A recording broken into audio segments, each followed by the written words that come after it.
espacio camino a la gran jornada nacional que estamos haciendo desde Colombia, pero para toda América Latina y el Caribe hemos abierto estas puertas, hemos abierto estos espacios para que todos nuestros agentes, docentes, líderes evangélicos, catequistas, de escuelas dominicales, en fin, todos los que hacemos vida desde nuestra iglesia, podamos juntos trazar un camino para el trabajo en red. Por eso que en nombre de los socios del programa Centralidad de la Niñez, quiero darle un especial saludo a todos quienes nos visitan desde Zoom y por supuesto a todos los que se están conectando desde nuestras redes sociales del Consejo Episcopal Latinoamericano y desde el programa Centralidad de la Niñez. Así que el día de hoy tenemos el segundo conversatorio donde vamos a presentar experiencias positivas de trabajo en red. Así que, sin más preámbulo, en nombre de los socios quiero presentarles el siguiente video para iniciar la mañana de hoy.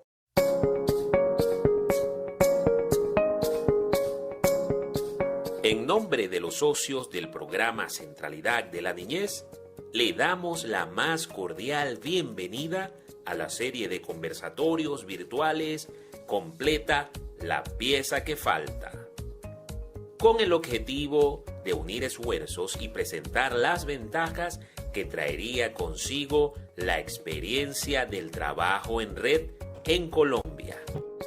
En este segundo ciclo trataremos las experiencias exitosas del trabajo en redes por la niñez y la adolescencia en Colombia. Nos acompañará como moderadora Lisbeth Sousa, secretaria ejecutiva del Movimiento con la Niñez y la Juventud, maestra de enseñanza bíblica para la niñez. Colabora con el capítulo en Perú del Movimiento con la Niñez y la Juventud. Es contadora de profesión de la Universidad Nacional de la Amazonía Peruana en Iquitos. Estudió teología, certificada por World Vision como facilitadora de canales de esperanza en protección a la niñez. Durante más de 10 años ha colaborado con World Vision Perú, promoviendo la identidad cristiana y el compromiso de las comunidades de fe con la protección a la niñez. Con experiencia de trabajo colaborativo en redes interconfesionales en favor de los más vulnerables.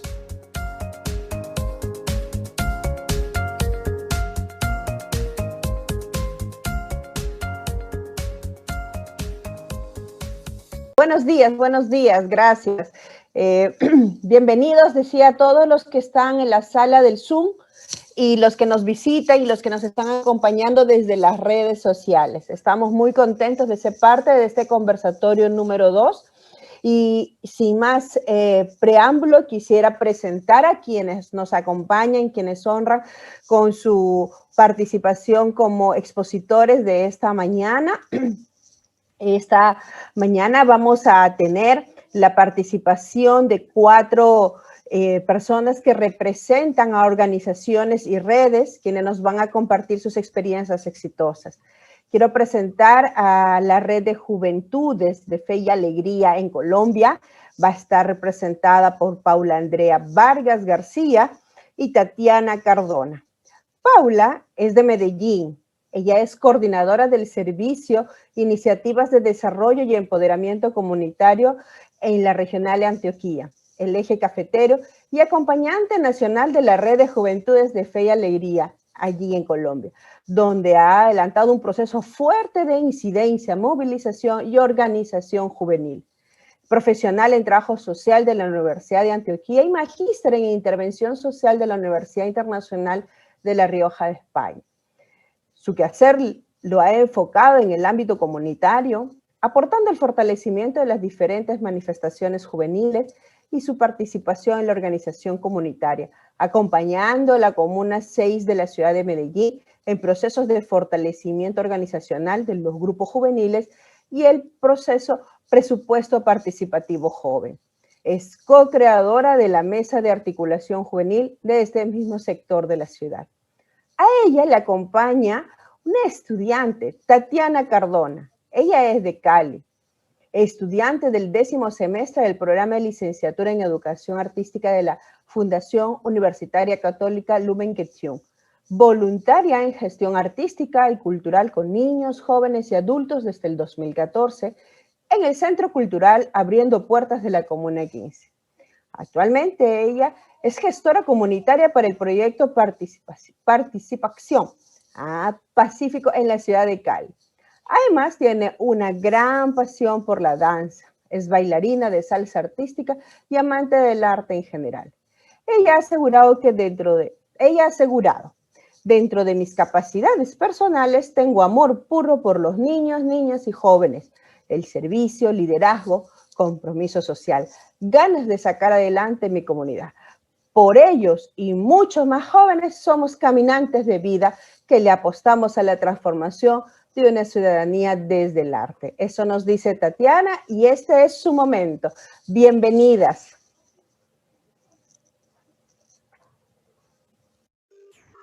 Bueno, buenos días, muchas gracias.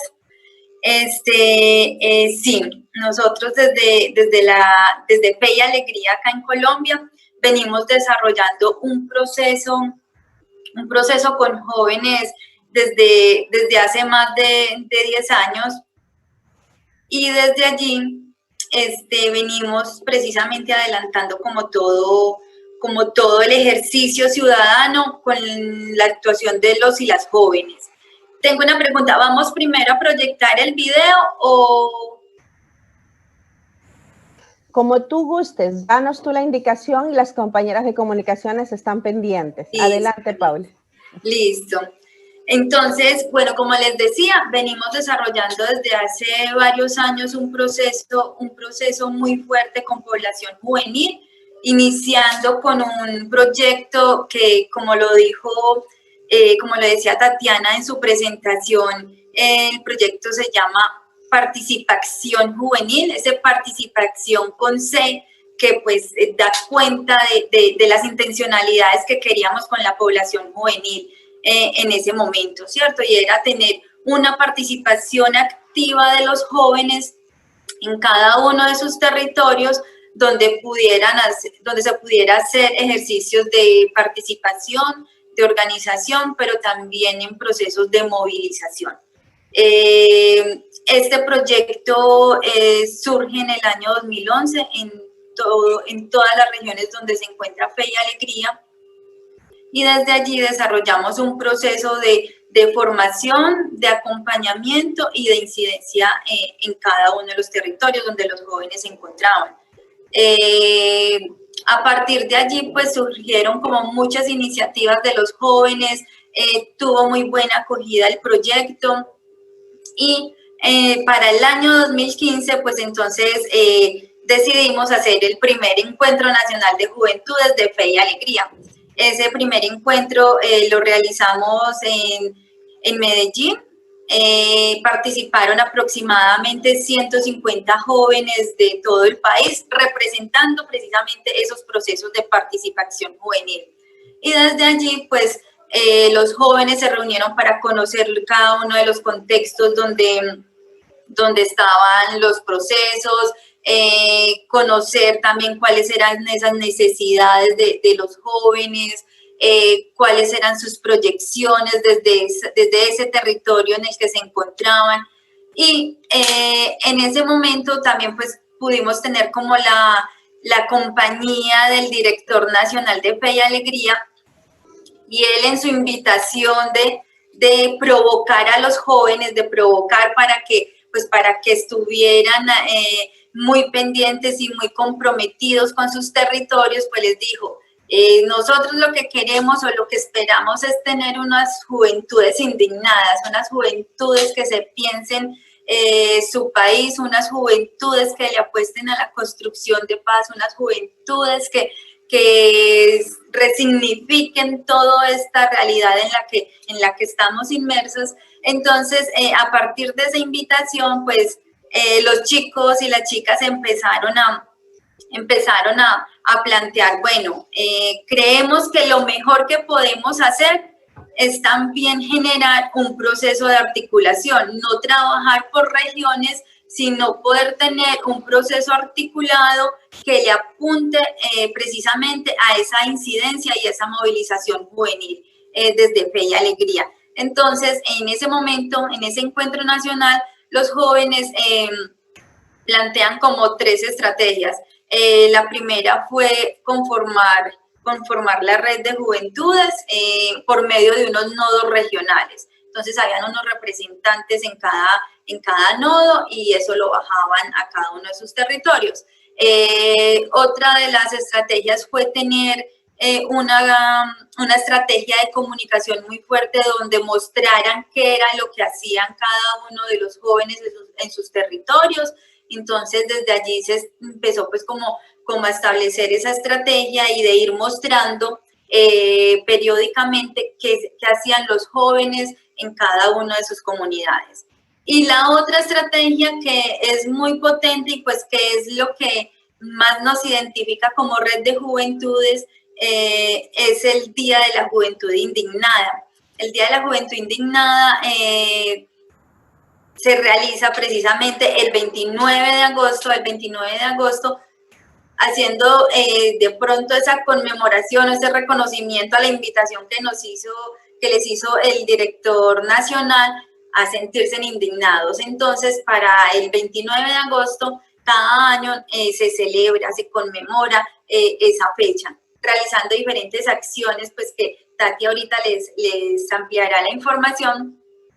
Pero entonces se establecieron esas 3 estrategias que nos permitiera continuar en comunicación permanente, que nos permitiera estar construyendo, pero también que nos permitiera mostrar eso que hacía cada proceso juvenil en sus comunidades. Eso duró, ese proceso pues fue como el inicio de esta red de juventudes, que sin duda alguna pues ha estado inmersa por muchos procesos, por muchas iniciativas que sale de los mismos procesos y de los mismos propósitos de los jóvenes, y pues que desde allí ellos van marcando la pauta de cómo nosotros desde Fe y Alegría podemos acompañarlos, porque más que coordinar o que dirigir, lo que hacemos es acompañarlos en su proceso, acompañarlos desde la lógica de que ellos se vuelvan precisamente esos protagonistas de sus territorios. Acá entonces le doy la palabra a Tati como para que les amplíe más, que ella fue una de las jóvenes que inició en ese 2015 y que tiene también como todo ese inicio de la red. Hola, buenos días. Mi nombre es Tatiana, como lo mencionaban ahora en la presentación. Y bueno, y como voy a hacer un reencuentro de lo que ha hecho Paulita, y es que, bueno, yo soy una de las jóvenes participantes de la red y que ahora lidero todo este proceso junto con muchos más jóvenes de Colombia. Y es un proceso que, como ella dice, inicia en el año 2015, pero antes habíamos tenido un proceso de formación ciudadana, y ese proceso de formación ciudadana fue que nos llevó a pensarnos, bueno, ¿cómo hacemos para que los jóvenes de todo Colombia trabajemos en pro de un solo objetivo? Y entonces ahí fue cuando decidimos, pues, junto con el impulsor que fue el director nacional, de crear esta red de jóvenes.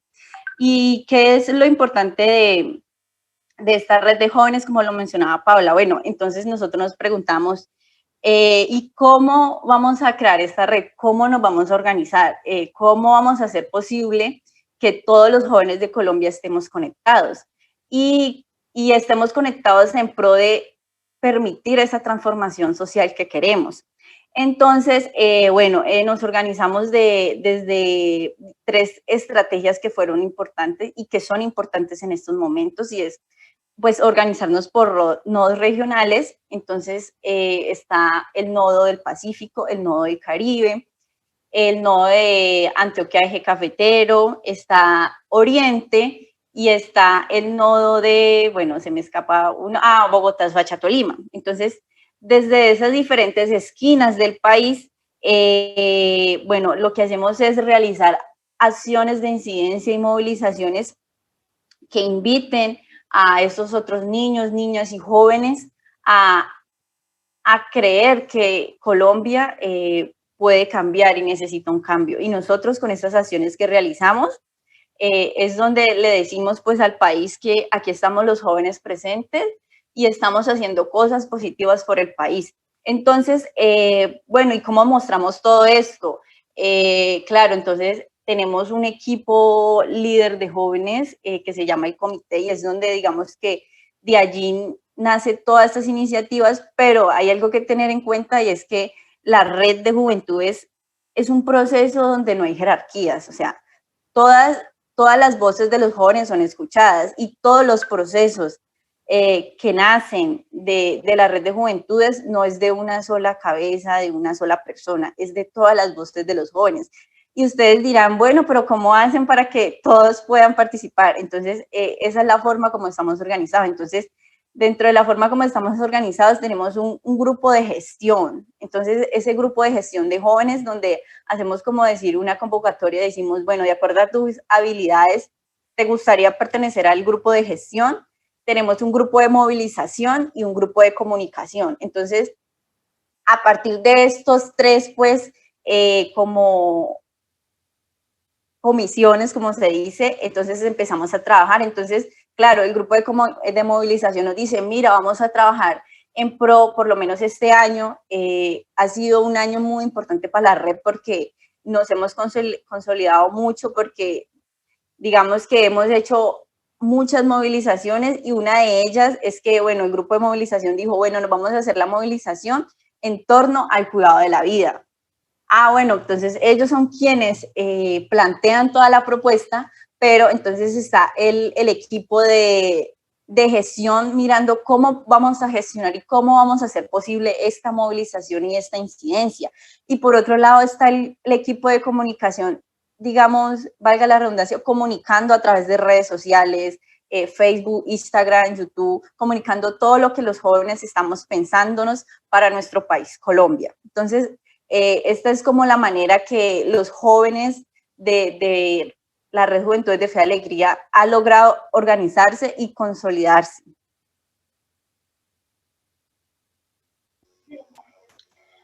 Que yo creo que ese ha sido uno de los mayores desafíos de la red, el buscar como esa estructura, como esa organización que les permitiera precisamente no ser una red donde hay una coordinación y donde hay como un ejercicio, un poder jerárquico, sino mirar cómo de manera horizontal se lograba tener todas las voces de los jóvenes de Fe y Alegría. Entonces, durante estos años hemos intentado como mirar cuál es la mejor forma de poder como establecer una estructura que les permitiera eso, que les permitiera tener las voces de todos, que les permitiera tener esas apuestas y esas iniciativas que tenían los jóvenes, donde se recogiera precisamente las necesidades y los objetivos de cada territorio. Entonces, como les decía Tatiana, para el año pasado precisamente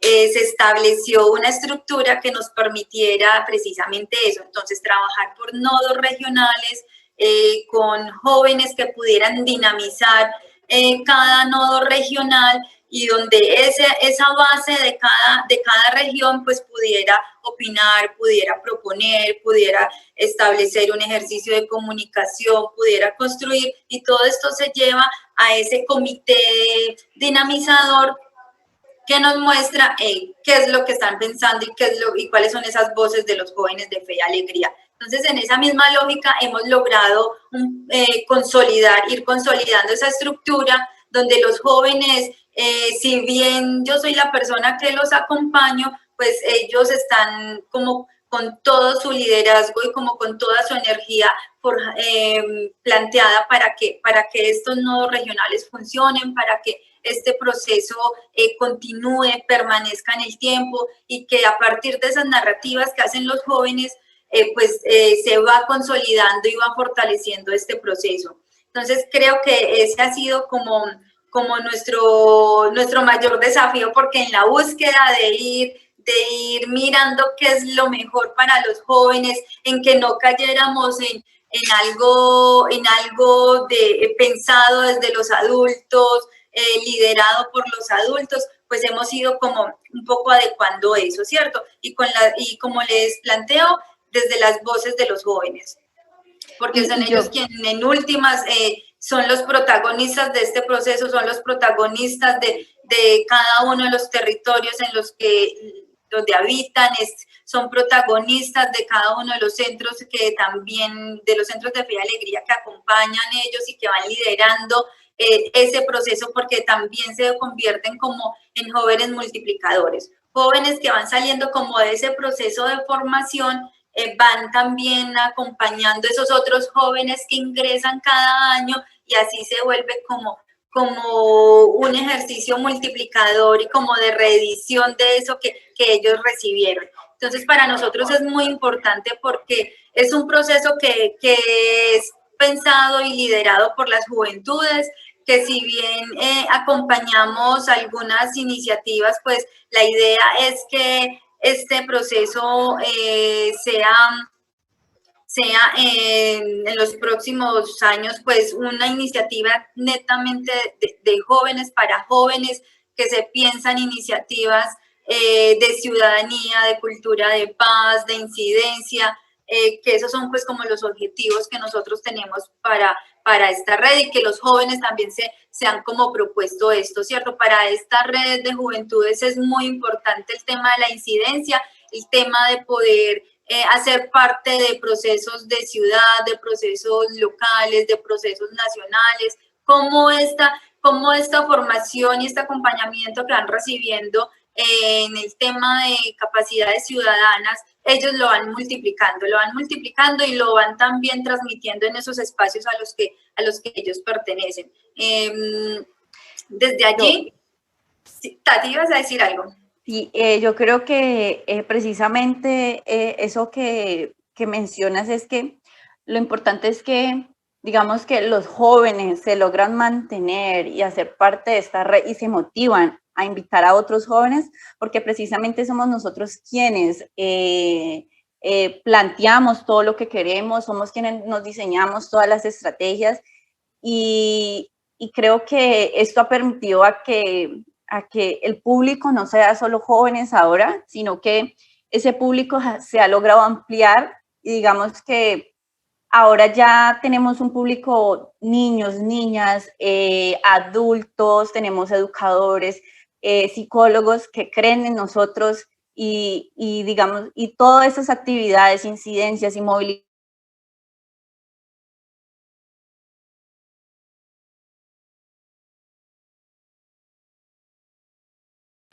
Tatiana, ¿tienes apagado el micrófono? Este año.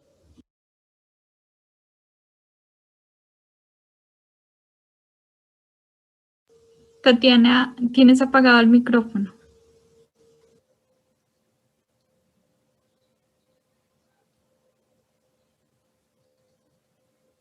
¿No se estaba compartiendo?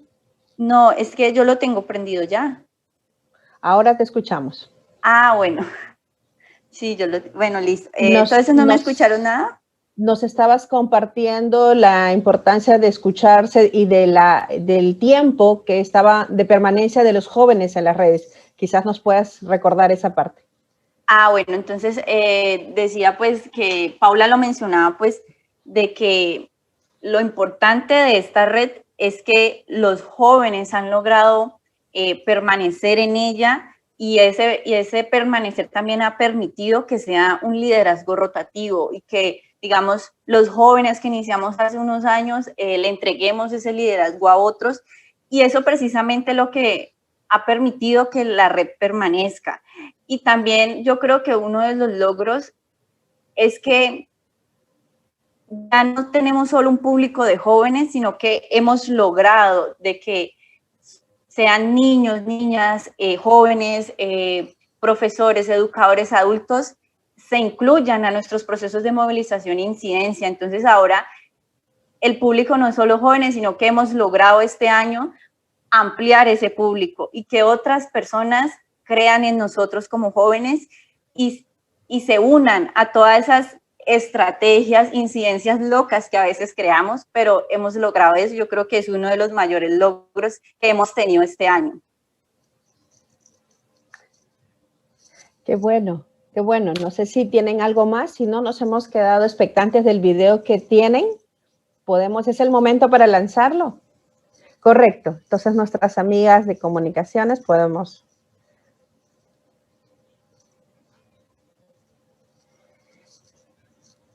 Quizá mientras vamos escuchando, yo por lo menos no estoy escuchando el audio, pero ¿nos puedes relatar un poquito, Tatiana, hasta que entre el audio? ¿En qué consisten estas imágenes? Aunque... Bueno, este video lo que hace es como mostrar ese proceso que hemos tenido desde 2011, que hemos sido participantes de formación, y luego en ese 2015, bueno, dijimos, ¿cómo hacemos para que nos unamos todos los jóvenes? Entonces ahí es donde nace la red y decimos, trabajar por esquinas de Colombia no nos hace fuerte, trabajar todos unidos por Colombia nos hace fuerte. Entonces esto es lo que demostramos en este video, las voces de ellos y ellas diciéndoles que estamos aquí presentes, estamos aquí trabajando por Colombia, estamos creyendo en Colombia y Colombia está creyendo en nosotros los jóvenes. Bueno, qué bueno. Bueno, tenemos allí el subtítulo también, qué bueno. De pronto quizás nuestros amigos y amigas que nos están escuchando y siguiendo en las redes y también en la sala del Zoom pueden dejar sus preguntas, por favor. Al final de la intervención tendremos un tiempo para que Paula y Tatiana nos puedan responder algunas consultas que tuvieran sobre la experiencia tan exitosa que nos acaban de compartir. Muchas gracias, Paula, muchas gracias, Tatiana, por estos minutos que nos han compartido. Si ustedes desean, pueden hacer algunas reacciones, creo que es posible, en agradecimiento a la participación de Tatiana y de Paula. Y en esta mañana vamos a continuar escuchando una segunda experiencia exitosa. Para ello, quiero presentar a una mujer líder en Colombia. Ella es Gloria Carvalho, secretaria ejecutiva de la Alianza por la Niñez Colombiana. Ella se ha desempeñado como directora del proyecto Transiciones Exitosas en la Primera Infancia. Todos los niños y las niñas transitan y los entornos se articulan para acogerlos. Qué buen tema, qué buen proyecto.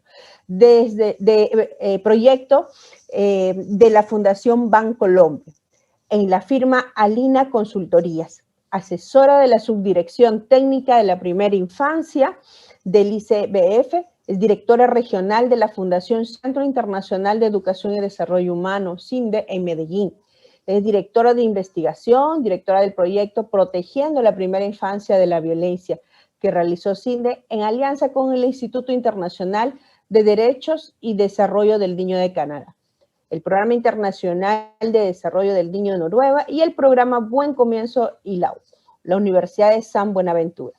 Directora del proyecto de investigación y desarrollo Aprende a Aprender, que se desarrolló en alianza con Genesis Foundation, y directora de posgrado en CINDE Medellín. Secretaria técnica de la Red Antioqueña de Niñez, REDAN.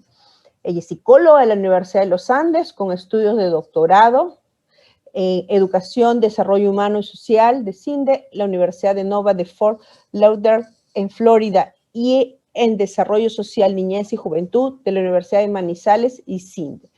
Así que bienvenida, Gloria, es su momento. Muy bien. No sé si estamos compartiendo pantalla. ¿Se ve bien? Si usted puede ampliar, muchas gracias. Bueno, muchísimas gracias. Muy buenos días a todos y todas. Un saludo muy especial y nuestros agradecimientos a CELAM y al Programa Centralidad de la Niñez por la invitación que nos hacen a compartir la experiencia que desde la que desde la Alianza por la Niñez Colombiana hemos desarrollado desde hace ya 18 años. Voy a abordar en mi presentación como varios aspectos, empezando por lo que son como recordar algunas ventajas generales de lo que implica el trabajo en redes, para contarles luego cómo surgió la Alianza por la Niñez Colombiana, enfocarnos en algunos de los mayores desafíos que ha enfrentado Y por último, lo que consideramos que se requiere para mantener en el tiempo el trabajo en redes. Discúlpenme un segundo que esto no me está corriendo.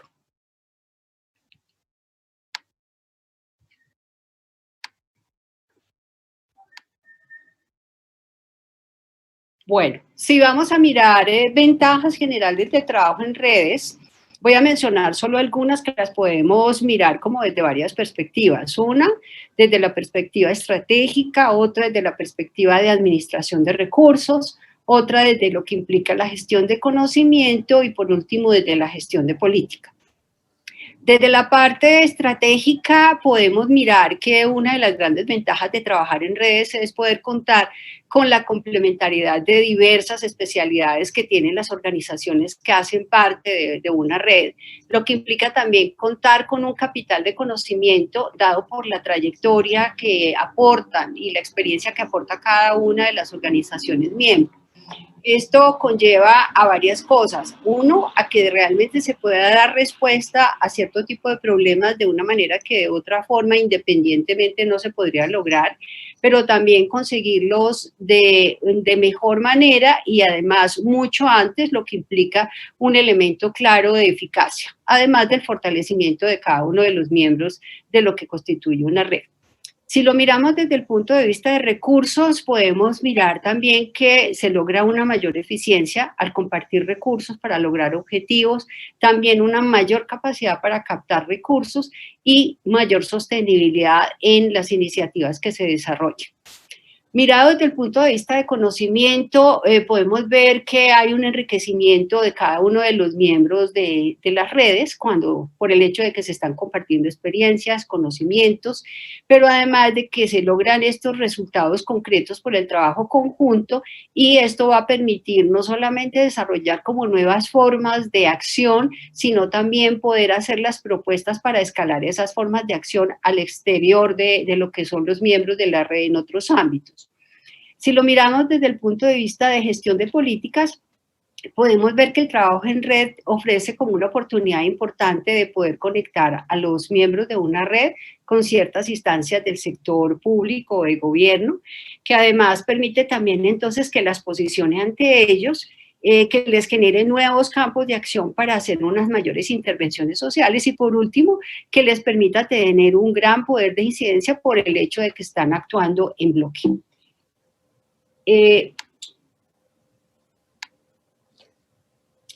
Paso ahora a comentarles un poco de cuál ha sido la historia y cómo surgió la Alianza por la Niñez Colombiana. Cuando la Alianza por la Niñez Colombiana se conformó hace 18 años, hubo toda una serie de eventos importantes que vale la pena resaltar. Y es que, por un lado, existían una serie de iniciativas que ya venían trabajándose en el país en torno a la niñez. Entre estas iniciativas cabría destacar dos de carácter muy importante y es el Grupo de Reflexión de Niñez y Adolescencia, que desde el año 94 venía siendo liderado por UNICEF y la Fundación Restrepo Barco y en el marco del cual se habían desarrollado como algunos lineamientos para lo que podría ser como una política para este grupo particular de población. Había otra iniciativa importante que era el Grupo de Desarrollo Infantil para la Primera Infancia, del cual hacían parte y que estaba liderado por UNICEF, por la OPS, por Save the Children, por Plan Internacional, por la Fundación Restrepo Barco y CINDE, entre otras.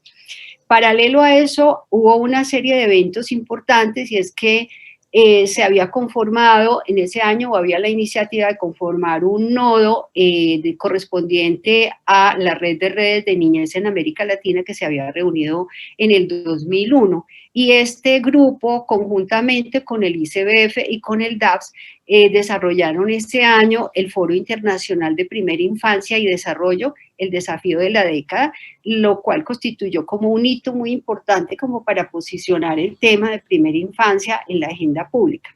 Paralelo a eso, había como una serie de compromisos a los cuales se había vinculado el gobierno colombiano y eran los compromisos que había adquirido en la Cumbre Mundial de Derechos de los Niños del 91 y que habían sido ratificados en la sesión especial de mayo del 2002.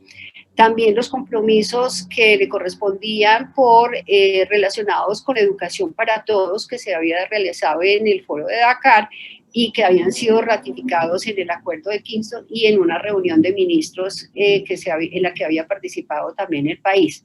Adicionalmente, en ese año se iban a llevar a cabo las elecciones presidenciales, y esto era una oportunidad para que de manera conjunta tanto la sociedad civil como el Estado pudieran plantear o trabajar conjuntamente en pro de una política pública de niñez, adolescencia y familia. Digamos que estos fueron como algunos de los antecedentes que llevaron a que se conformara en el 2002 la Alianza por la Niñez Colombiana, como una unión de esfuerzos a partir de la cual entre todas las organizaciones que la conformaban podían identificar no solamente una serie de criterios, sino también unos principios, pero también unas necesidades en torno a la niñez en el país. De hecho, lo que se planteaba también era que para conformar esta alianza, el interés era poder entrar a hacer una interlocución primero con las campañas presidenciales y luego ya con el gobierno que hubiera quedado electo, y a partir de eso poder incidir para la elaboración de una serie de documentos que se consideraron fundamentales. Por ejemplo, estaban entre ellos el Plan Decenal de Educación para Todos, igualmente el Plan Decenal a favor de la niñez, la adecuación de la legislación nacional a la Convención Internacional de los Derechos del Niño, que fue realmente un hito en la historia del país, en la historia de la niñez y también, por supuesto, en la historia de la Alianza. También los documentos para los planes de desarrollo nacional y los planes de desarrollo nacional y municipales en todo el tema que tenía que ver con niñez. Y igualmente los informes alternos de Colombia al Comité de Derechos del Niño, así como el llamado a que los alcaldes se vincularan de una manera más especial, sobre todo con el tema de primera infancia y con niñez en general. Digamos que estos fueron como elementos absolutamente claves. La alianza o este esfuerzo para constituir la alianza se realizó teniendo en cuenta que había un marco normativo internacional del cual hacían parte no solamente lo de la Declaración Universal de Derechos Humanos del año 48, sino también la de Derechos del Niño del año 59, el Pacto por los Derechos Civiles y Políticos y el Pacto también de Derechos Económicos, Sociales y Culturales que se habían hecho a nivel internacional ambos, este último en el año 68, y por último pues la Convención de Derechos del Niño del 89 que había sido realmente ratificada mediante la Ley 12 del 91 y que aparecía también en la Constitución. Entonces, inicialmente, la alianza y con todo ese contexto que les he planteado, pues estuvo constituida por distintos tipos de organizaciones. Organizaciones, por un lado, de sociedad civil, por otro, pertenecían también a la cooperación internacional, al sistema de Naciones Unidas, pero también se tenían entidades de gobierno, entidades del Estado y además grupos académicos, observatorios y centros de investigación. Lo que unía a todas estas entidades era, por un lado, un conocimiento muy grande sobre el tema de niñez, pero además de ese conocimiento muy grande sobre el tema de niñez, pues era un claro compromiso de poner en la agenda pública el tema correspondiente. La Alianza planteó varios principios que orientaban las actividades de su quehacer. Eran, por un lado, el correspondiente al interés superior y a la defensa y garantía de los derechos del niño, también el tema de que estos derechos se pudieran tener una aproximación integral, el principio también que obedecía a tener unos objetivos comunes, respetando las características de cada una de las organizaciones de distinta índole, el tener también entonces claridad de que cada una de las organizaciones iba a tener unos roles diferenciales que obedecían a lo que hacer de cada uno de los tipos de organización, el principio también de responsabilidad compartida y el principio de inclusión y participación. El objetivo general en ese momento fue realmente constituir y tener una red que pudiera trabajar de manera muy activa, no solamente haciendo intercambio de información para la construcción, implementación y monitoreo de las políticas, sino también para promover una cultura de derechos frente a la niñez. Y de manera muy específica, entonces, ese objetivo general se reflejaba, por un lado, en que se pudiera participar en el desarrollo y el monitoreo de las políticas, el que se pudiera hacer y el intercambio de información sobre las iniciativas y las experiencias de todas las organizaciones miembros de la red, y el que se pudiera hacer un seguimiento al Estado frente a todos los compromisos que tenía tanto a nivel nacional como a nivel internacional. Igualmente, el poder fortalecer esa corresponsabilidad de Estado, sociedad y familia, el poder promover también las políticas de niñez que articuladas entre ellas mismas, la participación de los niños como un elemento supremamente clave también en todo ese proceso. Igualmente la cultura de reconocimiento de derechos de niños, niñas y adolescentes, la investigación conjunta, y otra cosa era poder promover también el que se pudiese contar con los recursos desde distintos sectores que garantizaran o que se requirieran para la garantía de los derechos de la niñez. En esa misma perspectiva, pues venían entonces las líneas de acción, que entonces se enfocaban en la elaboración de instrumentos legales de políticas públicas, en la difusión de los documentos técnicos, en el que pudiera actuar la alianza como un grupo de presión y además que fuera un agente de cambio. Todas estas líneas de acción son líneas de acción que se han mantenido a lo largo del proceso de acción de la Alianza por la Niñez Colombiana, pero que en el momento actual se consolidan en tres grandes líneas, que son la de gestión de conocimiento, la del monitoreo y evaluación, que implica no solamente hacerle seguimiento a la situación de derechos de los niños, sino también mirar cuál es el nivel de cumplimiento de las políticas que existen en cuanto a niñez, y también el nivel de cumplimiento de los acuerdos internacionales. Y la otra línea, que es la línea de incidencia política, tanto a nivel nacional como a nivel internacional, y la movilización social. Esto está fundamentado en las dos primeras, pero implica de un lado no solamente las contribuciones a ciertas normativas, ajustes, programas, etcétera, a nivel nacional de lo que tiene que ver con niñez, sino también en la elaboración de los denominados informes alternos o informes sombra, que son los que presenta la sociedad civil, diferentes a los que presenta el Estado colombiano a instancias internacionales como el Comité de Derechos del Niño o como el Alto Comisionado de Naciones Unidas en torno a lo que tiene que ver con niñez. La acción de la Alianza a lo largo de todos estos años ha sido absolutamente clave en contribuir a una serie de avances en cuanto a programas, proyectos, normativas, etcétera, que tienen que ver con la niñez colombiana. En el proceso, pues, ha habido también momentos de alta actividad y momentos de baja actividad. Y si pasamos a mirar un poco cuáles han sido como los desafíos, digamos que pueden ser muchos, pero mencionemos algunos que tienen que ver, unos fundamentalmente con aspectos misionales y otros que pueden tener que ver más es como con la operación o con la administración misma de todo el quehacer de la alianza. Dentro de ellos mencionaría como algo muy particular un desafío que de hecho constituía en ese momento por las circunstancias y el momento histórico que se vivía, era poner en la agenda pública el tema de niñez.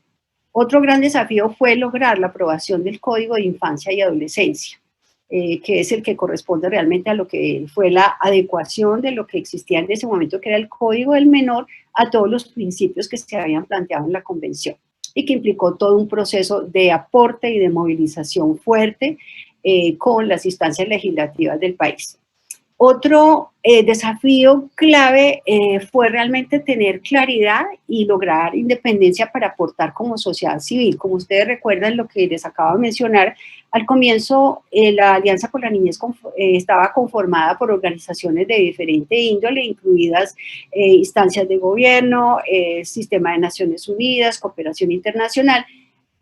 Pero entonces hubo un momento en el que se tomó la decisión de que la conformación de la alianza fuera básicamente por organizaciones de sociedad civil, que es lo que constituye realmente en este momento la forma de funcionar. Desde otro punto de vista más operativo, uno de los retos que se planteó en su momento fue también el poder articular las regiones, organizaciones de las regiones como parte de la alianza, y así se constituyeron capítulos regionales en su momento, como fue REDANI, que era la Red Antioqueña de Niñez, capítulos también en el eje cafetero y otros sectores del país. Desde el punto de vista de funcionamiento, aspectos que han sido realmente desafíos, podríamos hablar del sostenimiento económico de la operación básica de la red. Por otro, el aspecto, por ejemplo, de lograr un involucramiento de todas las organizaciones de una forma muy activa también es un reto, porque en muchos momentos sabemos que hay organizaciones que tienen limitaciones de tiempo y limitaciones de recurso humano que puedan ser como los enlaces con la alianza como tal, y que en ese sentido pues hay a veces limitaciones.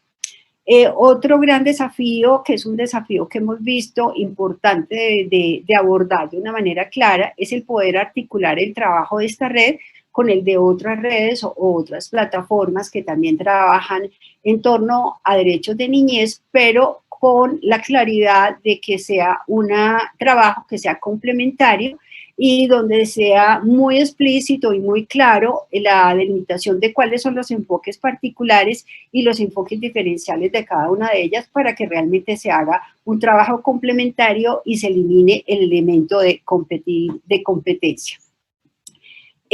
Si hablamos de lo que se requiere para mantener el trabajo en el tiempo de lo que es una red, y particularmente lo miramos desde nuestra experiencia, vemos que hay por lo menos 4 elementos fundamentales a tener en cuenta. Uno es el hecho de la identidad institucional de la red.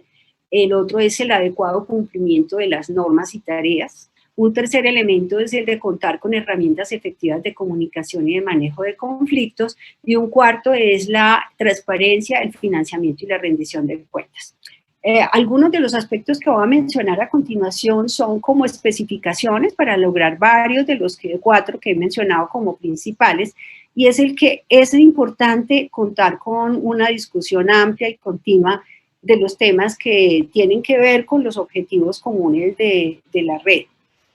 Otro aspecto clave considero que es el poder tener claridad sobre cuáles son las características, las fortalezas de cada uno de los miembros integrantes de la red, y en ese sentido también cuál es el valor agregado que se tiene para aportar al trabajo conjunto. Otro aspecto que hemos visto que es absolutamente clave y que incide en todos los anteriores también, es el que se pueda contar con un plan estratégico y con un plan operativo frente a lo que es lo común de la red, porque hay que tener también claridad que los miembros de la red pueden ser totalmente diferentes, tener incluso valores y criterios que pueden ser un poco distintos, pero que lo fundamental o en lo que es común es donde debe realmente coincidirse. El elemento del compromiso, de la persistencia y de la disciplina de todos los miembros de la red resulta ser también un elemento absolutamente clave para que pueda haber continuidad en el trabajo. Igualmente, el aspecto de lo que es el fortalecimiento de la comunicación interna y externa, y considero yo que es un elemento crucial, que en muchos momentos el no contar con un plan específico y con el recurso específico para hacerlo, hace que muchos de los elementos anteriores se pierdan, incluso que casi que la identidad personal y identidad institucional para muchas organizaciones se les desdibuje por falta de información y de participación. En esa misma línea, la participación de todos los integrantes en distintas instancias y en los procesos del plan de trabajo resulta crucial para la apropiación y precisamente también para generar y mantener la identidad institucional. Por otro lado, la disponibilidad de unos recursos económicos para una operación básica de lo que es la red, en nuestro caso ha resultado un elemento clave y fundamental. Y otro aspecto muy importante, que es el del fortalecimiento continuo de la participación de los niños, de las niñas y los adolescentes, en este momento de manera muy especial, el momento que vivimos como alianza, donde estamos también trabajando con los grupos organizados de niñas, niños y adolescentes que vienen siendo coordinados por distintas organizaciones de las nuestras, pero con los cuales estamos entonces en este momento realizando un trabajo más intenso para acabar de estructurar con ellos todo lo que sería como la red de niñas, niños y adolescentes de la alianza, pero que ya ellos han constituido su propio observatorio de derechos de niñez.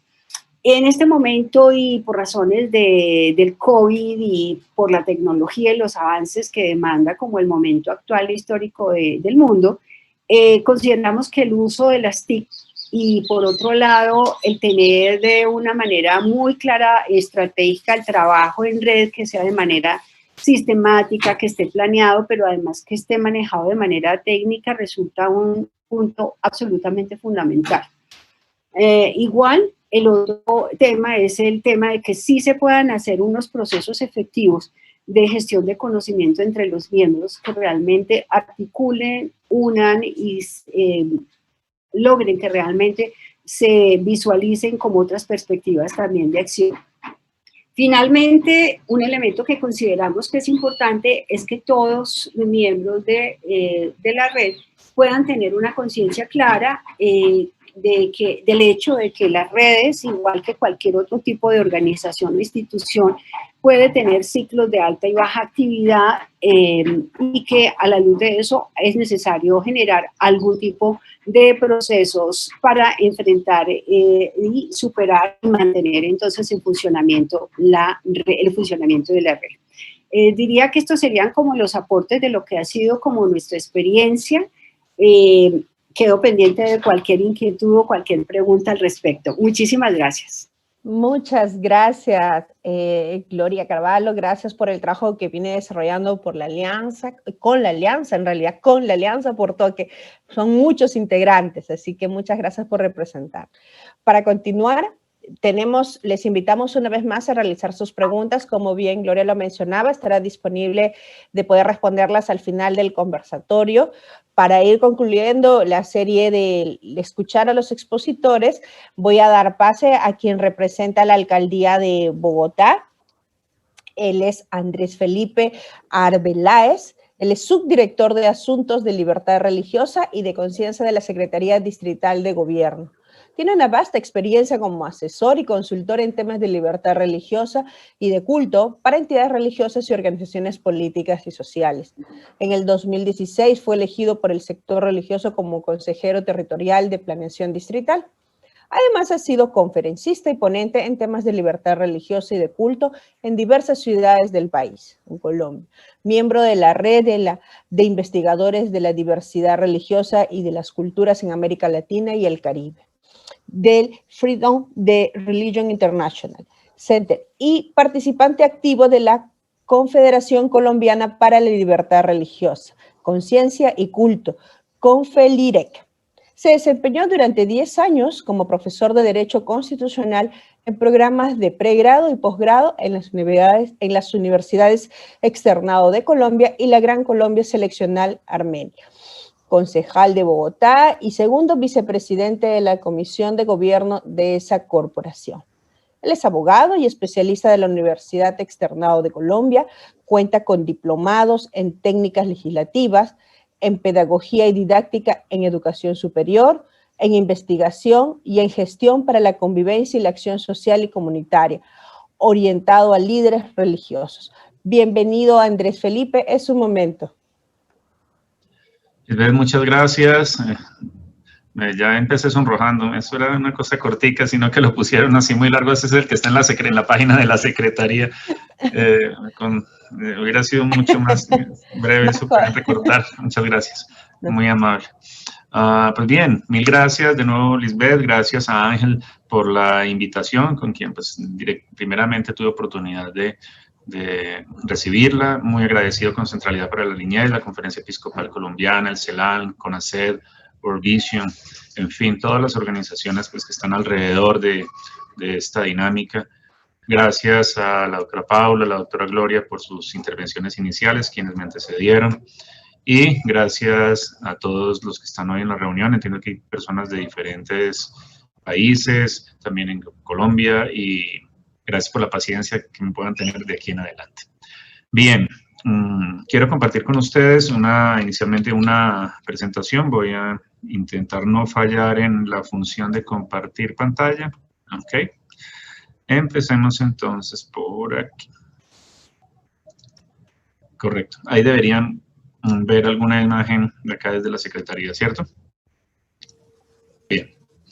Entonces, este pues, es nuestro espacio. Yo quiero, porque sí estamos en su mayoría, si no todas, las organizaciones de la sociedad civil, personas interesadas en el trabajo en niños, niñas y adolescentes, porque como Subdirección de Libertad Religiosa tenemos la oportunidad de intervenir, digamos, un poco para salvar el buen nombre de Ángel con ustedes. Dirán, pero ¿por qué está aquí la administración conversando? Entonces, es que tenemos unos procesos relacionados con el sector religioso y con la niñez que queremos compartir, digamos, y además tenemos un trabajo en términos de libertad religiosa que es bonito y tal vez se encuentre allí algo que resulte útil. Entonces, lo primero que quiero señalar es que en el trabajo que realizamos desde la administración piensa la libertad religiosa primero como derecho, para poder hacer a un lado, como nos corresponde jurídicamente hablando, hacer a un lado las religiones en sí mismas. Cuando no hablamos, si entrásemos a hablar o apoyar, aportar alguna religión en particular o un grupo de ellas, pues perderíamos la neutralidad que nos corresponde como administración. Pero donde sí podemos trabajar mucho y beneficiarlos a todos, en la libertad religiosa como derecho. Pero trabajamos en varios campos que son susceptibles de desarrollo y que no interfieren y tampoco están del todo asociados con lo que normalmente uno puede pensar, o lo que encuentra uno como en el conocimiento común, en las calles, en las cafeterías al respecto. Y es, cuando se habla de libertad religiosa, la gente normalmente piensa en religión, y cuando se piensa en el tema es mi creencia particular, cómo lo veo. Otros más piensan como en ese ámbito externo, la libertad de cultos, como la practicamos, pero cuando ya hablamos de otros ámbitos de la libertad religiosa, por ejemplo, como el institucional, poder contarle a las personas que las iglesias, las confesiones, las denominaciones, como organizaciones en particular, tienen derechos y deberes, y que estos, por ejemplo, en el caso colombiano, están recogidos en una norma legal, pues les empieza a llamar un poco más la atención. Pero además, y aquí es donde nos enfocaremos, nuestro trabajo está más apoyado en la parte social, o en el ámbito social del sector religioso, en el ámbito cívico, y no descartamos, como en efecto sucede, que hay también un ámbito político de la libertad religiosa y de cultos. Ejemplos de esto último, de lo político, por ejemplo, hay restricciones en diversos países, ustedes que vienen y representan a diferentes naciones en Latinoamérica lo saben bien. En algunos, un líder religioso, por ejemplo, no puede ser candidato a presidente de la República. O en otros, por ejemplo, no se puede prestar el lugar de culto, por ejemplo, el local, no se puede prestar para reuniones de carácter político. En otros, por ejemplo, si usted tiene un liderazgo religioso, no puede ser funcionario de la rama judicial del poder público, entre otras consideraciones. Entonces, hay unas restricciones y unos cruces de información. Viendo estos dos últimos, y acercándonos ya a nuestra temática del trabajo en red que hemos acompañado y que se está dando en la ciudad desde diversas perspectivas, destacamos estos dos en particular, el cívico y el social. El cívico, tenemos allí un par de normas de carácter nacional que pueden servir de punto de partida si se busca una justificación de por qué el sector religioso está participando, o por qué el sector religioso está fortaleciendo el diálogo interreligioso o está trabajando en clave, digamos, de red con la administración, con la ciudadanía, con la academia. Ayer, por ejemplo, tuvimos ocasión de contar con un espacio muy bonito se fue el tercer foro distrital de libertad religiosa. Algunos de los organizadores pues sabían de este espacio, y allí tuvimos 8 universidades pues son de inspiración religiosa y que nos acompañan. Está la Universidad Nacional, la Javeriana, está la Universidad UNAD también, abierta y a distancia, la Salle, la Santo Tomás, la Universidad de San Buenaventura, el Observatorio de la Arquidiócesis de Bogotá, la Universidad de la Salle, creo ya la mencioné, la de la Sabana, que son de inspiración religiosa y tienen producción académica sobre libertad religiosa. Y ese es un ejemplo que hubiéramos podido aquí traer también para explicarlo, digamos, de la mesa técnica de universidades, que es también un trabajo en red entre universidades, sector religioso, ciudadanía, y ayer estábamos en esa tarea. Entonces, en este ámbito cívico, digamos, nos gusta señalar estas dos fuentes. Primero, la Ley Estatutaria de Libertad Religiosa, está allí descrita, la 133 del 94, y también la Política Pública Nacional de Libertad Religiosa, Si bien Bogotá cuenta con una política pública de libertad religiosa independiente, con su propia norma, su propio proceso, la nacional, pues la presentamos para hacer un poco menos local la experiencia, sino un poco más nacional y tal vez global. Y la otra norma, digamos, la del artículo 7, esta letra G, específicamente reconoce, por ejemplo, al sector religioso, que tiene una amplia posibilidad de cumplir actividades de educación, de beneficencia, de asistencia, que permitan poner en práctica los preceptos de orden moral desde el punto de vista social de su respectiva confesión religiosa. Entonces, tomando estos puntos de partida, digamos, nosotros acá en la subdirección lo desarrollamos específicamente, ese componente de participación ciudadana, lo promovemos de manera más fuerte, con diálogo interreligioso y trabajo interreligioso, principalmente entre iglesias, confesiones, denominaciones. Ya voy a explicar la parte de organizaciones también, mediante los comités, como lo mencionamos, y el del aporte social del sector religioso o ese ámbito social, mediante la plataforma interreligiosa para la acción social y comunitaria. Entonces, primero, digamos, ese ámbito cívico, si se quiere. ¿Con qué contamos en la ciudad?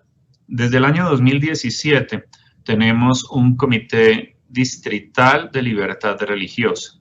En ese comité distrital pueden tomar asiento todas las entidades religiosas, que para el caso colombiano ese es un término que agrupa iglesias, confesiones, denominaciones, que cuenten con personería jurídica reconocida por el Ministerio del Interior, que es la entidad que los otorga, y que tengan presencia en Bogotá. Entonces, ahí pueden tomar asiento todas, digamos, es una cifra alta en la ciudad. En este momento está el número de integrantes alrededor de 70 entidades religiosas, y las tenemos grandes, pequeñas, de diferentes confesiones. Por ejemplo, la más grande en la ciudad, que es la Iglesia Católica Romana, está presente con su delegado, pero tenemos también, por ejemplo, representantes de un sector del budismo, que es el budismo Gelupa, que es una comunidad muy pequeña en la ciudad. También están representados los musulmanes, los adventistas, la Iglesia de Jesucristo de los Santos de los Últimos Días, diferentes iglesias cristianas, pentecostales. Hay también aquellas que popularmente se conocen como mega iglesias, por causa del volumen de personas con el que se congregan habitualmente, también iglesias pequeñas. Incluso algunas que tienen su sede principal en otro lugar del país, pero tienen aquí en Bogotá solamente un lugar de culto, por ejemplo. Entonces está ese escenario de trabajo en red, originalmente, digamos, de fuente normativa, y también tenemos ese escenario replicado en las localidades. Nuestra ciudad, Bogotá, se divide en 20 localidades.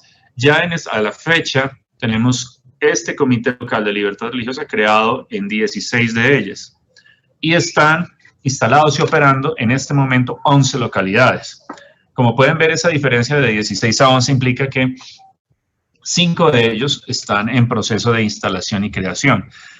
Allí, por ejemplo, hablando un poco, digamos, en los términos de nuestra conversación acerca de los desafíos, hay que fortalecer el diálogo interreligioso, el respeto, el conocimiento mutuo entre las organizaciones, la tolerancia.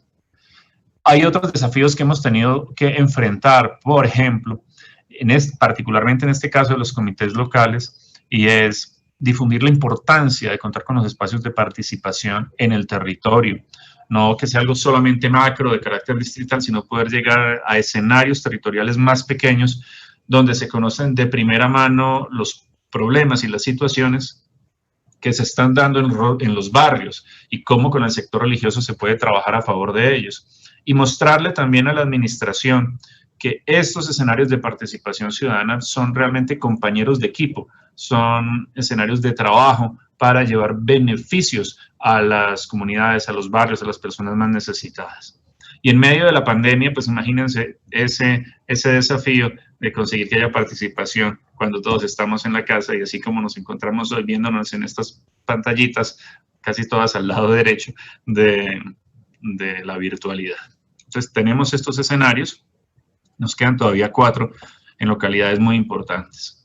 Pero además de esta participación, digamos, de digamos que implica un trabajo conjunto entre entidades religiosas de diferentes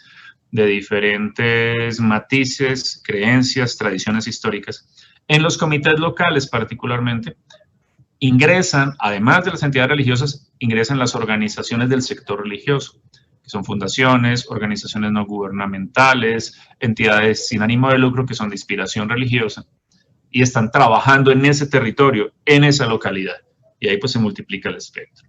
También pues hay otros espacios de participación ciudadana donde se está representando el sector religioso con otros sectores de la sociedad civil.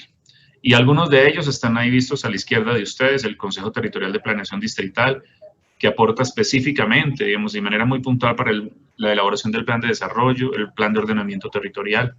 Tenemos también la Mesa Distrital de Participación de Víctimas con la Secretaría de Integración Social o el Consejo Distrital de Política Económica y Social del distrito. Allí el sector religioso está interactuando con otros sectores de la ciudad, presentando propuestas y trabajando a favor, digamos, de la libertad religiosa.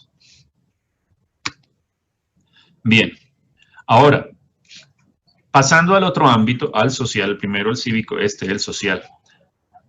Esta imagen proviene del proceso de agenda pública y sobre todo de la investigación académica que se hizo para sacar adelante la política pública de libertad religiosa del distrito. Entonces, en un proceso de investigación con 500 encuestas, sobre todo una tabulación de 517 encuestas que fueron hechas a líderes religiosos de la ciudad, se encontró esto frente al aporte social del sector religioso. Aquí tenemos, por ejemplo, que entre los líderes y las lideresas del sector religioso, sus iglesias, confesiones, denominaciones, el trabajo que se hace no en la parte espiritual, sino en la parte material, en diferentes ámbitos, en diferentes componentes, pues es muy rico, es muy variado. Y es cierto, digamos, aquí no estamos hablando de nada que para quienes estamos dentro del sector religioso, como quienes estamos aquí en esta reunión, pues es algo desconocido, porque no lo es, sabemos que se hace, pero no son muchos los trabajos, los estudios, las investigaciones que sirven de línea base, que sirven de fuente para poder decir, tenemos aquí un punto de partida, orientemos otras actividades y desde aquí planes, programas, proyectos. Entonces pudimos identificar estas fortalezas en los porcentajes que allí aparecen, que pues no los voy a leer porque supongo que yo mientras he estado hablando sus mercedes han estado leyendo. Entonces seguiré. Luego de eso, pues dijimos, bueno, hay que, ¿cómo se aprovecha? Y como herramienta de ciudad, como administración, se creó un desafío hace unos años de crear la plataforma interreligiosa de acción social. Aquí se le llama la PIRPAS, ¿sí? Con algunas de estas, sus características que están acá presentes. En efecto, pues se procura que por medio de la plataforma se fortalezca y se dinamice el capital del sector religioso. En efecto, es una red y allí empieza a cobrar, digamos, más relevancia, más pertinencia, más bien, el sentido de lo que estamos compartiendo con ustedes en esta mañana. El propósito, digamos, entre varios, es que podamos articular esfuerzos entre entidades religiosas, organizaciones del sector religioso, de la más diversa procedencia, de magnitudes en la ciudad, pero que podamos generar acciones específicas, que podamos llevar también, en algunos casos, desde la administración y desde el entorno, a esos colectivos beneficios particulares y que en la siguiente etapa, que es hacia donde estamos trabajando, podamos también generar relacionamientos muy positivos en términos de plan de desarrollo con los diferentes sectores de la ciudad. Entonces, hay un sector que es el sector que trabaja por la mujer, otro sector que trabaja por la salud, otro sector que está encargado de la integración social, otro sector que se preocupa por la movilidad de la ciudad, y con todos decirles, desde el sector religioso, en este componente en particular de la plataforma, podemos aportar y podemos hacer cosas muy interesantes. Entonces, para poder sacar adelante esta plataforma, se hizo una exploración preliminar. Y esa exploración preliminar, bueno, aquí vemos, por ejemplo, para darle sentido, tenemos estos componentes en la la plataforma. Yo estoy señalando aquí la pantalla como si ustedes me vieran, disculpen. Ahí en la pantalla, en la parte inferior, está un componente de niñez, uno de juventud, uno de atención humanitaria, persona mayor y empleo y emprendimiento, que son los 5 componentes iniciales con los que estamos tratando de darle más cuerpo a este trabajo que ha sido hermoso y desafiante todo el tiempo. Sin embargo, ¿con cuál se empezó? Se empezó con el componente de niñez. Y ese componente de niñez, ¿por qué fue seleccionado? Porque desarrollando esa plataforma interreligiosa para la acción social, pues se identificó que las organizaciones que estaban trabajando ya para esa etapa, porque la primera ficha, la de las barritas azules, fue en una anualidad anterior, estamos hablando como el 2015 más o menos, 2014, 2015, 2016, esta de las barritas verdes fue correspondiente a unas organizaciones que estuvieron trabajando alrededor del año 2017. Entonces, esta lectura mostró que la gran mayoría, entre ellas casi el 44%, estaban trabajando con niños, niñas y adolescentes, y esto permitió desarrollar con más interés y más detalle ese trabajo en red del sector religioso, de organizaciones que pertenecen al sector religioso, en el clave del movimiento interreligioso a favor de la niñez. Aquí tenemos pues el logo que él utiliza, algunos logos de las iglesias, confesiones, denominaciones, organizaciones que están trabajando activamente en el movimiento interreligioso a favor de la niñez. Y acá yo voy a hacer un cambio de pantalla para mostrarles parte, digamos, algo pues muy pequeño de lo que hemos intentado sacar adelante con apoyo de, pues aquí también de la Secretaría. Tenemos un sitio web que ahí está asociado por PIRPAS, ahí lo pueden ver en la parte superior, lo resalto, ¿sí? En el que se ponen estos componentes, y el movimiento interreligioso a favor de la niñez. Entonces, pues esto ha sido construido por sus integrantes. Nosotros estamos como apoyo, como facilitadores, tuvimos como subdirección de asuntos de libertad religiosa y de conciencia, pues se trabajó de la mano con el sector religioso, con las organizaciones. Al inicio esto fue una metaplan de desarrollo, pues tuvo unos inicios aquí en la administración, pero se ha crecido y ha alcanzado pues fuerza y desarrollo conforme pasan los años. Hay un ejercicio de georreferenciación, por ejemplo, de dónde están las organizaciones que están apoyando, que están trabajando, ¿verdad? Y en cada una de ellas, ahí uno puede hacer clic, voy a señalar digamos que tenemos acá, nos muestra información detallada de la organización, en este caso, la Iglesia de Jesucristo de los Santos de los Últimos Días, dirección, datos de contacto, números de teléfono, y también podemos, digamos, obtener más información, tiene un hipervínculo a las páginas de internet de las organizaciones cuando las tienen, y un poco de información adicional de quienes están allí en ese trabajo en red del movimiento interreligioso a favor de la niñez. Y para concluir, entonces, pues vuelvo a la presentación donde nos encontrábamos. Estamos aquí nuevamente. Entonces, con ellos se ha hecho un trabajo muy bonito, se han hecho jornadas de formación, se han hecho capacitaciones, intervenciones también en campo, diplomados. Acá, por ejemplo, algunas imágenes que muestran de lo que estamos hablando. Arriba a la izquierda, por ejemplo, una de las organizaciones Bethany Global, trabajo muy fuerte con niños, niñas, adolescentes, con población migrante, sobre todo, aquí con presencia también de la Policía Nacional, trabajo llevando a cabo apoyos, entre todos se han organizado, por ejemplo, jornadas de atención humanitaria a población migrante, sobre todo el año pasado, un par de ellas grandes que se pudieron llevar a cabo. Este año ha cambiado la dinámica, ¿sí? Nos hemos tenido que trasladar a la virtualidad, pero allí con apoyo, por ejemplo, de la Fundación Universitaria Juan N. Corpas, que aquí en el país es fuerte en el área de salud. Nos han brindado jornadas para protocolos de bioseguridad, como por ejemplo manejar adecuadamente, protegiéndonos nosotros y protegiendo a los beneficiarios, las donaciones que eventualmente cuenta el sector religioso y cómo entregarlas de manera biosegura. Abajo a la derecha, un escenario pues de formación que se llevó a cabo en clave de diplomado. Esto fue 2018, muy positivo también. Y pues así como este caso, repito, pues, tenemos otros componentes que no están tan desarrollados como el del movimiento interreligioso a favor de la niñez, que pues sin duda es el que tiene que ver directamente con con el área que nos ocupa aquí en la reunión, y hemos podido desarrollar. Entonces tenemos, además de eso, tenemos el componente de juventud, el componente de atención humanitaria, persona mayor, empleo y emprendimiento. Por ejemplo, aquí algunas de estas imágenes tienen que ver justamente con esa feria de empleo y emprendimiento que se llevó a cabo el año pasado, muy interesante, donde casi 100 organizaciones pudieron presentar sus productos, sus capacidades, sus esfuerzos, y ellas de inspiración religiosa. Entonces, pues, ha sido un poco en estos términos que destacar, digamos, realmente el sector religioso, que es pues, el área en la que estamos, se ha esforzado por construir lazos comunes, por deponer las diferencias, por mirar hacia adelante, digamos, como en un norte específico. También ha sido desafiante, pues, ese fortalecimiento del diálogo interreligioso, a veces los liderazgos. También la doctora Gloria, por ejemplo, lo mencionaba, esto es fluctuante, a veces hay más organizaciones, a veces menos.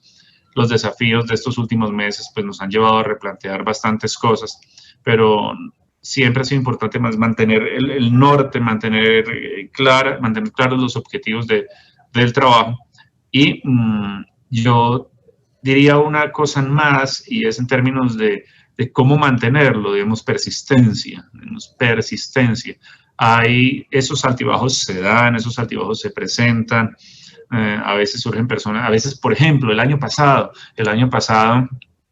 en la ciudad se nos mezclaba el trabajo que estábamos realizando con, o más bien no se nos mezclaba, más bien diría, para ser más preciso, notamos cómo algunos liderazgos específicamente políticos o específicamente electorales quisieron interactuar con estos escenarios ciudadanos sociales, lo cual es válido, pero hubo momentos y algunas situaciones donde quisieron permearlos, no solamente interactuarlos, sino permearlos en determinados sentidos. Entonces, eso impone unos desafíos también, pero pase lo que pase, llegue lo que llegue, seguir viendo que esto es muy importante y que debemos trabajar y protegerlo para que no se pierda. Un ejemplo de cómo se puede perder, en el año de 1996, Colombia, por ejemplo, tuvo una subdirección de libertad religiosa y de cultos a nivel nacional, una dependencia que trabajara por estas temáticas, alojada en la dirección jurídica del Ministerio del Interior. Y esa dependencia se perdió 6 años después. En el año 2002 hubo una reforma y esa dependencia quedó diluida. Hoy, desde hace 2 años para acá, desde el 2018, tenemos esa dependencia nuevamente en el Ministerio del Interior. Y además en muchas entidades territoriales como Bogotá, por ejemplo, hay funcionarios dedicados a trabajar por este tema. Entonces se pueden perder esos logros, hay que mantenerlos, hay que trabajarlos, hay que seguir haciendo equipo y es parte de lo que proponemos. Muchas gracias, muy amables. Muchas gracias, don Andrés. Qué bueno escuchar que desde las instancias del Estado también están sumando esfuerzos para justamente trabajo en red. Y qué bueno que es en favor de lo que hemos estado escuchando en su ponencia, ni en juventud, lo social, lo comunitario. Muchas gracias. Y qué desafío, uno de los desafíos más grandes nos ha comentado, el tema religioso. Los que hemos tenido la oportunidad de compartir espacios interreligiosos, siempre es uno de los primeros desafíos que debemos afrontar, pero gracias por lo que hemos escuchado y los logros, qué bueno. Es el momento de poder hacer voz de los que han estado escribiendo, de los participantes que han estado escribiendo tanto en sala como vía las redes sociales, así que voy a empezar con Tatiana. Tatiana nos comentó toda la rica experiencia que tuvieron con jóvenes, con la participación juvenil, pero nos lanzaban una pregunta, Tatiana, que ya habías leído, sobre cómo es que el trabajo en red, en este espacio, en este fomento de la participación, cómo ha cambiado a propósito de la pandemia. Quizás tienes unos minutos, Tatiana, para compartirnos. Hola, ¿me escuchan? ¿Cómo no? Adelante. Esta es una pregunta muy importante y que trae también logros, porque cuando inició todo este proceso de la pandemia, desde los grupos que le mencionaba ahora, las formas de trabajo que tenemos, nos preguntábamos, bueno, ¿y cómo vamos a hacer este proceso porque normalmente hacemos encuentros nacionales donde todos los jóvenes nos encontramos en una ciudad determinada para organizar, para proponer objetivos y metas. Pero entonces, todas esas propuestas, lo que hicimos fue migrarla a la virtualidad. Y va a sonar muy básico, pero el migrar esa propuesta a la virtualidad nos permitió repensarnos la red. Y cuando digo repensarnos es porque el repensarnos la red nos permitió ampliar y fortalecer nuestro canal de comunicación y nuestras formas de comunicarle a la gente cómo estamos trabajando, porque era algo que no hacíamos muy constante, y es que ahora constantemente comunicamos todo lo que hacemos a través de las redes sociales, y creo que ese ha sido uno de los mayores logros de migrar todo este proceso a la virtualidad. Otro logro que hemos tenido como red a partir de este incidente es permitir que otros públicos se nos incluyan, y es cuando lo mencionaba ahora, es que antes solo pensábamos las estrategias, las incidencias, las movilizaciones para jóvenes, pero entonces dijimos, no, también es importante incluir a los niños, incluir a los adultos, incluir a las mujeres, incluir a esos docentes, psicólogos y a todos esos profesionales que se nos quieran incluir. Entonces yo creo que ese ha sido otro logro, que ese otro público se nos incluyó a las actividades. Y otro logro que hemos tenido es que normalmente hacíamos una movilización por año como red nacional frente a la temática que nos hemos pensado como red, es el tema de las juventudes indignadas. Lo hacíamos una vez por año, pero este año logramos hacerla durante una semana, y el haberla hecho durante esa semana logramos incluir a otros públicos, como lo he mencionado anteriormente.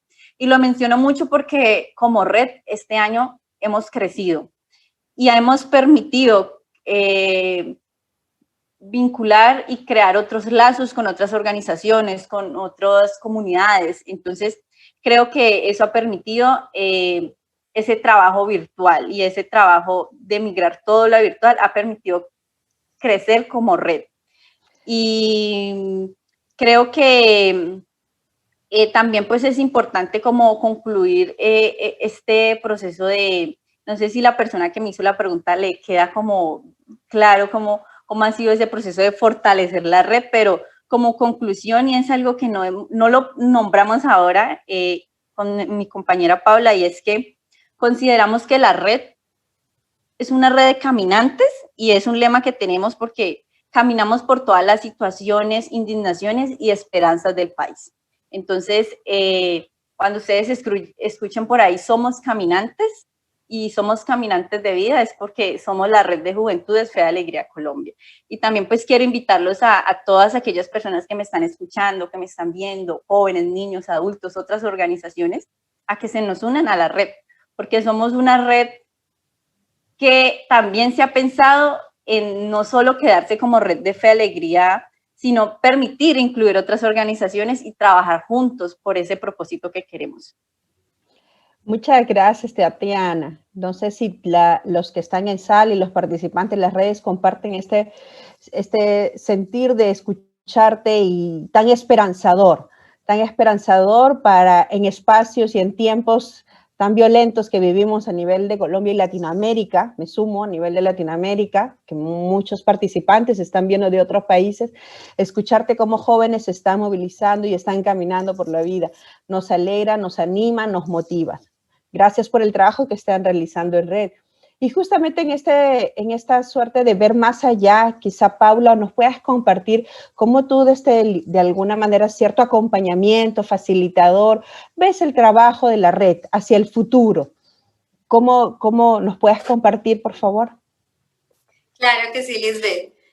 Precisamente retomo una palabra que dijiste muy bonita, y es el de la esperanza. Entonces veo un futuro esperanzador, un futuro donde los jóvenes que hacen parte de la red de juventudes puedan seguir construyendo una ciudadanía pensada desde esas narrativas y desde esas prácticas que realizan los jóvenes, Nosotros tenemos un objetivo muy claro y pues que va a medida que va pasando el proceso, y es que los chicos y las chicas puedan incidir en la política pública, ¿cierto? Que puedan estar en esos espacios de toma de decisión un poco más amplios, donde ellos desde sus aportes, desde sus procesos locales, puedan precisamente llevar esas necesidades y esas situaciones por las cuales están pasando, y cómo eso les puede llegar a generar otras condiciones, mejorar esas condiciones de vida que a veces que les afecta tanto y pues que afecta a su comunidad. Entonces lo vemos desde allí, que puedan incidir en esos espacios de política pública, en esos escenarios donde se toman decisiones que son importantes para la ciudad, para el país. Un poco también lo decía Tati, es el poder generar esas articulaciones con otros espacios de redes, ¿cierto? Cómo desde el proceso de la red de juventudes también se pueden fortalecer otros procesos, pero también cómo esos otros procesos nos pueden fortalecer a nosotros. Se vuelve también como en un intercambio de experiencias donde ganamos todos. Entonces, creo que desde allí vemos como ese futuro, unos jóvenes que siguen apostando por un país mejor, unos jóvenes que le siguen apostando a que el mundo sea posible, a que se generen otras situaciones que les permita vivir, tener una vida digna, tener una vida armoniosa dentro de su entorno familiar, pero también dentro de su entorno comunitario, y también pensándolo desde la ciudadanía global, cómo le aportamos allí, cómo aportamos desde esas acciones micro, cómo le aportamos a esa ciudadanía global en la cual pues todos estamos llamados e invitados para fortalecer. Gracias, Paula. Siempre habrá un qué hacer para el futuro, ¿verdad? Muchas gracias, y qué bueno con la participación de la juventud, y como decía Tatiana, se han abierto a la niñez. Gracias. Y otros sujetos. Gracias, otros participantes. Hay una pregunta interesante para nuestra representante de Alianza por la Niñez, doctora Gloria. Usted relataba ciertos desafíos en su experiencia de trabajo en red que se han afrontado. A mí me gustaría que nos comparta de pronto de la manera más práctica, cuando usted se refería a esos ciclos de alta y baja. Hay momentos en que la red no siempre está constante, ¿verdad? Mencionaba usted que hay momentos donde hay cierta actividad alta y baja. Quizás cómo han superado, si de manera amigable nos pueda compartir y centrarse en ese desafío que han afrontado. Sí, mira, yo creo que tal como también lo expresó muy bien nuestro colega, nuestro último ponente, hay obviamente momentos donde por distintas razones puede haber, digamos, decaimiento frente a cierto tipo de procesos, y donde también incluso las organizaciones, por ejemplo, en este momento puede ocurrir también que organizaciones por razones de recursos y de disponibilidad tengan que hacer como un pare frente como a su participación dentro de la misma red. Entonces, esto de todas maneras va a incidir. Ahora, uno diría que hay momentos en que no solamente la baja y alta de la actividad, sino también otros desafíos frente a la articulación se pudieron haber dado de manera mucho más fuerte, digamos, al inicio, cuando se requería como generar no solamente como una serie de acuerdos frente a diversidad de posturas para poder delimitar, por ejemplo, lo que eran criterios, lo que eran principios, lo que eran la definición misma de los asuntos generales. Y en términos cotidianos, pues hay procesos o hay momentos donde hay dificultades o hay desafíos en la articulación como tal de posturas de las organizaciones. Posturas de las organizaciones que a veces pueden estar chocando también con planteamientos institucionales propios de cada una de ellas, y donde hay que entrar como a mediar y a definir claramente que nos centremos en lo que es común y que definitivamente no estemos en contra como de una postura particular que muchas veces puede ser incluso religiosa o de otra, o ideológica en términos generales.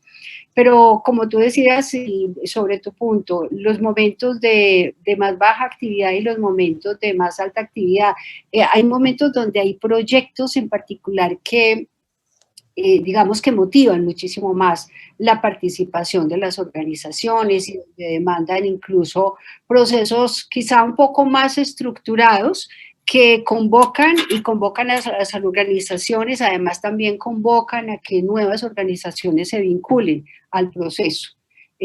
Todo esto va a depender incluso pues como de toda la línea de acción y todo el desarrollo del plan, pero también va a depender mucho también, diría yo, del aspecto de comunicación que va a permitir dar a conocer y visibilizar también qué es lo que se está haciendo en el marco de una red y cuál es la incidencia que esto está teniendo, ya sea a nivel del público general, de la cultura o de las instancias de gobierno. No sé si queda como claramente respondida la pregunta. Sí, muchas gracias por la respuesta. Esto creo que a todas aquellas organizaciones, movimientos que nos animan a trabajar en red y a quienes estamos animando a través del conversatorio, ya nos prepara el camino, ¿no? A saber que necesitamos generar compromisos y bueno, mantenernos motivados, trabajando, centrados. Muchas gracias. Gracias, doctora, por esta intervención. Y bueno, para cerrar, tenemos una última pregunta para el representante de la Alcaldía de Bogotá, don Andrés. Y yo le pregunto, la pregunta que tenemos para ustedes, ¿cuáles han sido los principales aportes que ha recibido la administración distrital de trabajar en red? Y bueno, especialmente en el tema de la libertad religiosa. Quizás nos pueda compartir un poco más. Gracias, Lisbeth. Pues bien, yo creo que hay... En el mundo de hoy, digamos, en el mundo de hoy nos encontramos con un aparente, digamos, divorcio, una aparente desconexión entre el sector público y el privado. De diferentes maneras, hay descontento, hay rechazo, hay aversión y desconfianza. Para nosotros, el trabajo entre lo que nos corresponde, digamos, como Subdirección de Libertad Religiosa, y el trabajo en red, ¿qué aportes hemos recibido? ¿Cómo nos hemos beneficiado como administración? Realmente, lo que tengo que decir es que somos parte de ese trabajo y fruto de ese trabajo. Esta sección, este grupo de trabajo con el que estamos acá, esta oficina, si se quiere, las funciones que están, son realmente el logro de un esfuerzo conjunto del sector religioso, donde muchas organizaciones y muchas instituciones han aportado de tiempo atrás y que se ha consolidado durante los últimos años. Esta oficina fue creada en el 2016, ya va para 4 años, al principio pues con muchos desafíos e ir ofreciendo, digamos, saber que no es una dependencia aislada, sino que es del sector y que como es del sector se trabaja también con digamos, a favor de las entidades, de las organizaciones, en un primer momento, y en un segundo momento, y mucho más amplio, en beneficio de toda la ciudadanía. Bogotá, por ejemplo, indica que debe tener alrededor de unas 6 millones de personas que se autoidentifican como de una confesión religiosa en particular, ¿verdad? Y es para todos ellos, para esos 6 millones de personas, incluso para aquellos quienes no profesan una confesión específica. La protección de la libertad religiosa permite cobijarlos a todos.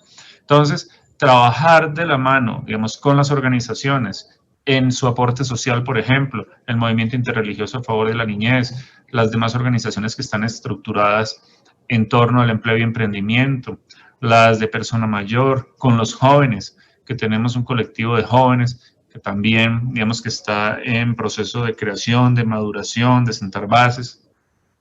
Y cómo no, en todos estos procesos con el sector religioso, en la parte ciudadana, con iglesias, confesiones, denominaciones y organizaciones, en los comités de locales y distrital de libertad religiosa, nos ha permitido construir desafíos conjuntos. Yo quiero destacar allí, digamos, resolver conjuntamente desafíos, más bien.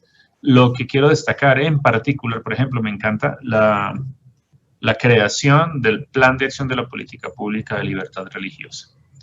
Porque todo esto surge, digamos, está montado, la columna vertebral de todo esto está montado en eso, en la política pública de libertad religiosa, que no es una iniciativa de un gobierno, sino que es una iniciativa a largo plazo de 10 años. Y en esa política pública fueron vistos unos problemas, unas dificultades de la libertad religiosa, y con las mismas organizaciones se construye el plan de acción y se diseñan 15 productos específicos, se trazan unas metodologías y unas metas para que se ejecuten a 10 años, y es lo que nos permite trabajar en esa vía. Claro, es un plan de acción pues que es también, no, realmente sí es muy rígido.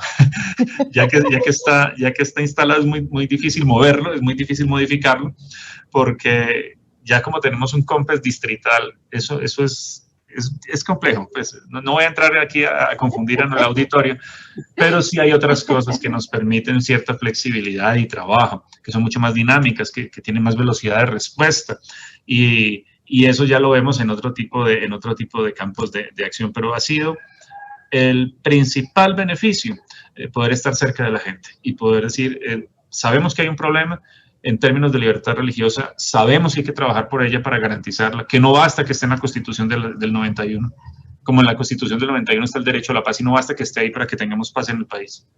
Entonces hay que trabajar para garantizarlo, y ir de la mano del sector religioso nos permite ser muy pertinentes en todo lo que se está proyectando, tanto en Bogotá como en el país.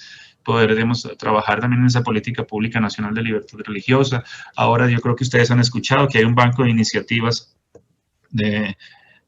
interreligiosas también, temas formativos, posicionamiento, y ahí vamos, es poder tener una acción pertinente con el sector para el sector y vengar en clave de garantía de derechos. Y eso es lo que nos lo ha dado el trabajo en red.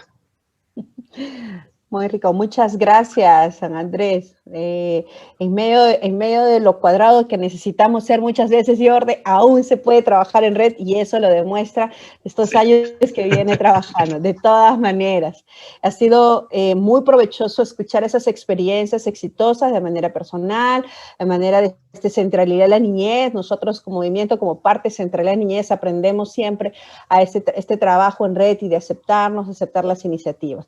Estamos muy contentos de terminar, ya estamos bastante pasados de la hora, pero ha sido muy rico este tiempo, les agradecemos.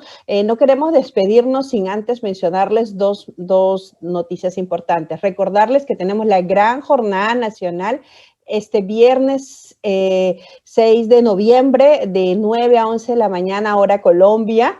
Vamos a tener exponentes internacionales hablando sobre cómo caminando juntos para consolidar el trabajo en red por la niñez. Los esperamos, por favor, sigan nuestras redes sociales, allí va a tener más información.